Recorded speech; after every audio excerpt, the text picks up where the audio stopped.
My ninjas, what is good? The NTE 1.2 live stream happened yesterday at the time you're seeing this video, and I'm not gonna lie, it was phenomenal. Very hyped for the new patch. But let's go over what happened during the live stream. We got massive news on the horizon. Free pulls, new characters, free S rank characters. But without further ado, let's dive in. First off, redeem codes, claim them. Here they are.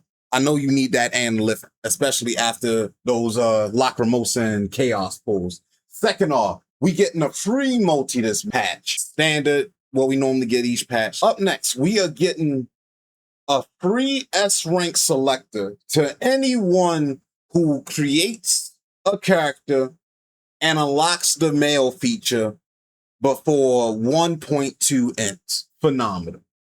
Up next, we got our characters for the patch. Up first, we got Shinku, who will be coming in the first half. Shinku is a Cosmos condensation character who is a DPS and revolves around two forms, her normal form and her rampage form, surging crimson to unleash powerful attacks. Now, not gonna lie, we've been getting a lot of DPS.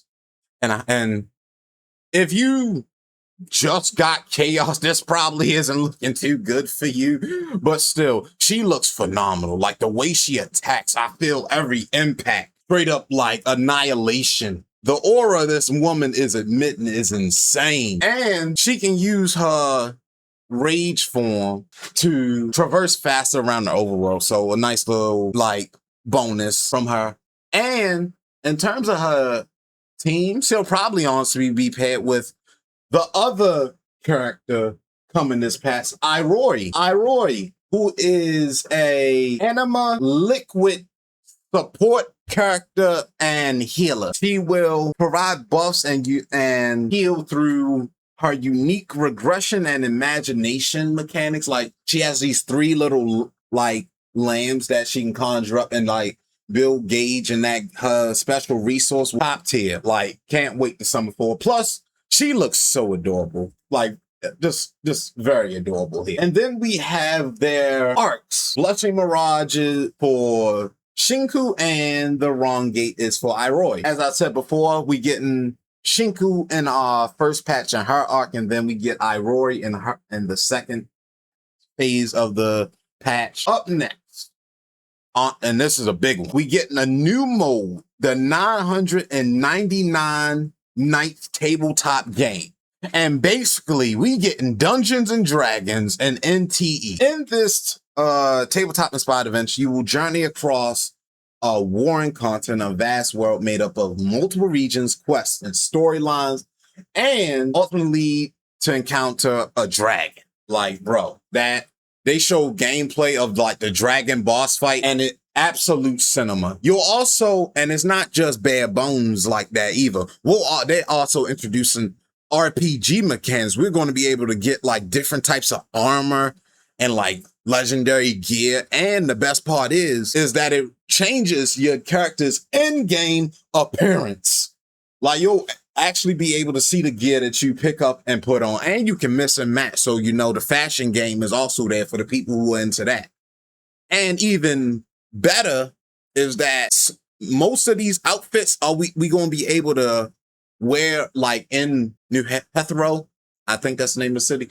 But yeah, but just do keep in mind is you can't swap pieces in and out like you can in the tabletop mode. It will all just be one outfit. Up next, main story. Now, the devs, they said in the live stream that for the main story, they are continuing the whole thing with the scarlet leather in 1.3. They want to refine the story to be the best it possibly. So they're kind of taking a little bit of break off story, and we getting like a little side story with this tabletop game in 1.2. Up next, new vehicle, the Draco. It is a motorcycle. First off, looks sleek as hell.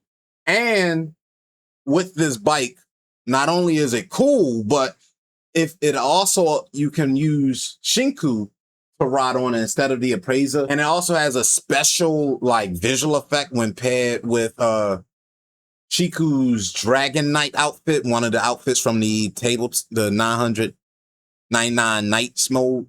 So yeah, it looks very sick. And then, you know, we got new cosmetics. I'll show like a flash show of all the new outfits coming to the game and all that.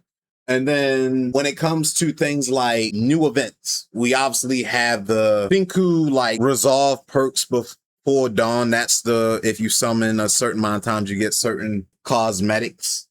And then we have 999 Nights event where you can earn bonus rewards and stuff like that. Complete stories. We have the stamina recharge where you can spend city stamina twice as fast. Golden coin runs earns spawns twice as fast. And then they also introduce Go Go Gone. It's an auction event where you be able to earn rewards and stuff. And then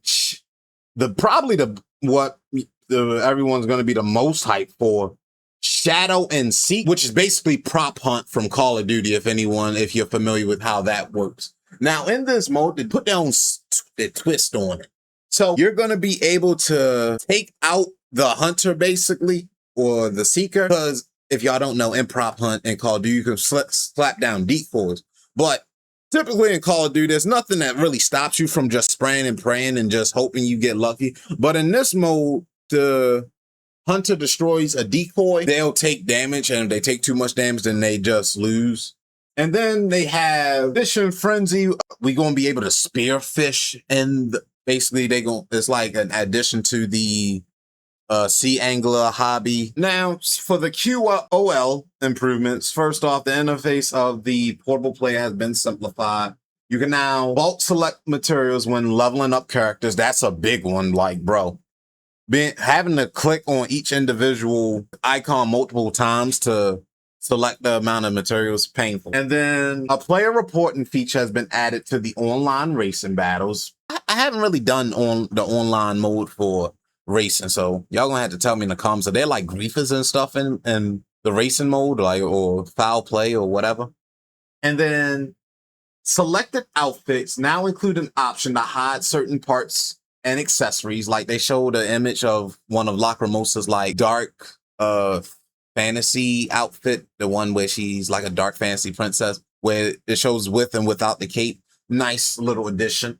And then they're also tuning down the difficulty of the anomaly bosses at level 5 and above. So they're going to lower the difficulty for those. But yeah, my ninjas, that is all I got for you today. 1.2 is looking to be an amazing patch filled with a lot of content. I can't wait to dive in, pull Shinku and all that, experience the Dungeons and Dragons mode. But if you enjoyed this video, you already know what to do. Be sure to slap that like and subscribe button right in the bare cheek one time. Just like how you want to slap Shinku right in the bare cheek one time. Leave me a comment telling me what you're most excited for patch 1.2 and who you'll be pulling for. And until next time, ninjas, roll out.